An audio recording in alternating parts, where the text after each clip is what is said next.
Hey, I am going to be talking today about Google Meet. It is a great function that we have learned a lot about in this past year.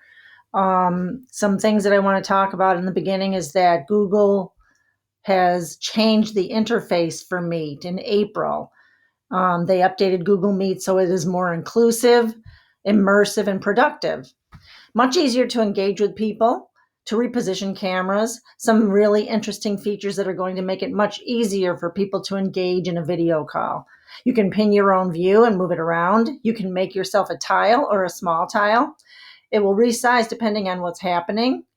It will expand the view if there are 4 people in a view. It will adjust the lighting if there are windows behind you, so it's easier for the audience to see you. And it will center you if you're off to the side.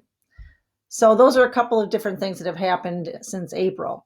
Now, I have the Google Meet screen up, and there are different ways you can begin a meeting. So new meeting, if you click on that, you can create a meeting for later. You can start an instant meeting by clicking here. You can schedule in Google Calendar. So if I clicked on schedule in Google Calendar, it will actually let me put in some times that I want to put into my Google Calendar for later. So as you can see from my calendar, I scheduled a meet for tomorrow at 6:30. Anybody that gets into that meet will just be able to click on it in their calendar if they've accepted my invitation, and then they just click here to join with Google Meet. So I'll do that right now. This is the meeting that I scheduled for tomorrow. This is a list of people that it will show you were at the meeting for reference for yourself if you need to keep track of that. You can also see that the window down on the bottom says that the screen video recorder is sharing my screen. So if I want to test my video, I've got this screen up right now that I can test audio and video. First, if I click up here, you'll see that I have my FaceTime camera chosen, the default microphone on my MacBook, and the default speaker. So if I wanted to test to make sure everything was okay, I can click on that preview button, and it's just asking what I want to test. I'm just testing my audio and video. And it will come back and tell me that my mic is okay, my speaker's okay, my camera's okay, and the connection is okay. So I know I'm good for recording on the Meet. So now if I join the Meet, I'm in the Meet right now. And I can drop into the Meet. Nobody's there yet because it's not scheduled till tomorrow. But I changed my camera to my FaceTime camera so you can see me better.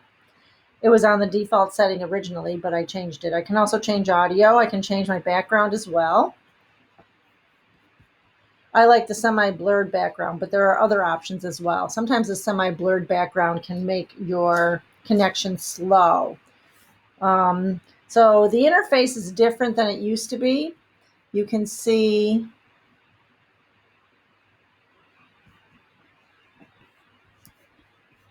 just a minute, please.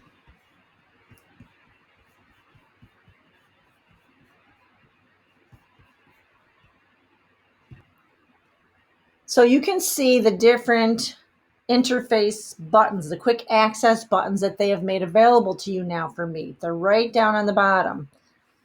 Stuff that I'm going to be using on a regular basis in my meets. You've got the mute button, the video. You got the turn on captioning. If I want captions to be seen while I'm talking, you can see that they are being visible right now, but I'm not going to play that right now. You've got the present now screen that I can present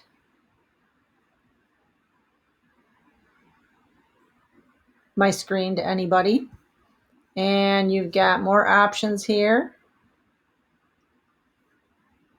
that allow you to do different things like open up a whiteboard, change the layout. You can make this full screen, change your background, report problem troubleshooting. And you've got all your settings up that bring up the audio video. And that's it for now.